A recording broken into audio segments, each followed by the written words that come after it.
Hey crafters! So this is part of a series that I'm doing on what to pack to take to a crop or when you're crafting with friends. And so I'm gonna have a few different videos, feel free to check out all of them about what to take, but this is specifically about bringing stuff to make card bases. So, sounds really boring. I like to break up for my card making. I'll do some separate videos for scrapbooking because I do both. But for card making, I break it up into several different pieces that make things easier for me. And they're usually things that are kind of boring to work on.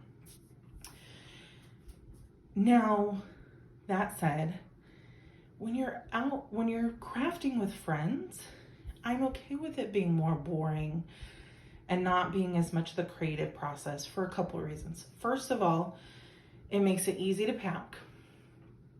Second, it's something I can get done while I'm talking to people and I don't have to worry about messing it up as much or being distracted.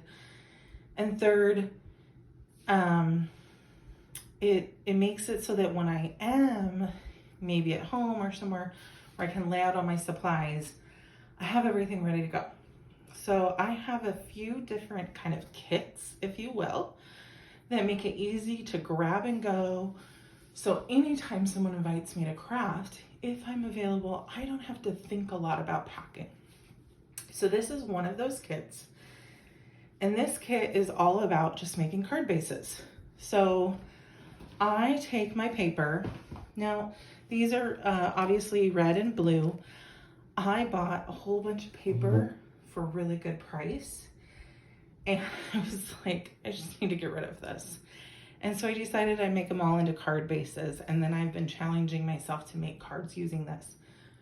Now you could do the same thing with white or black, whatever you typically use for card bases. And that's probably what I'll do after these are used up.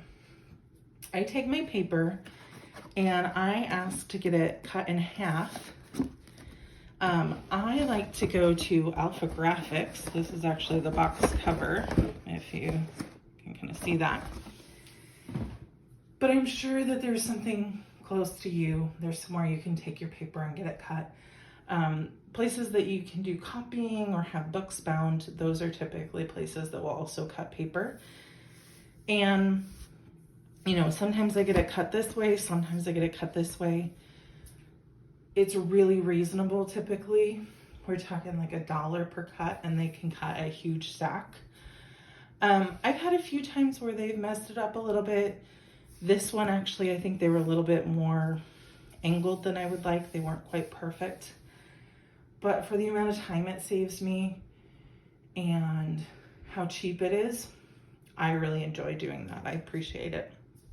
So about half of the paper I had, I got cut this way and about half this way.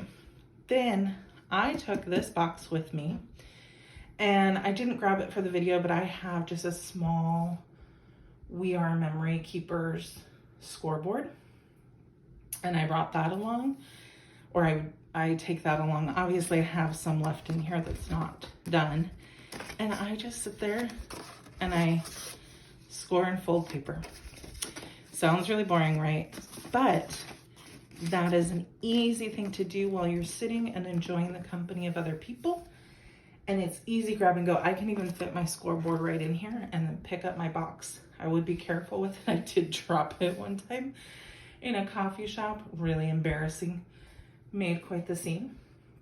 But it makes it really easy to then, when I'm ready to do the next step, I can just grab my card bases and go. So there you have it. One of my simple grab and go kits.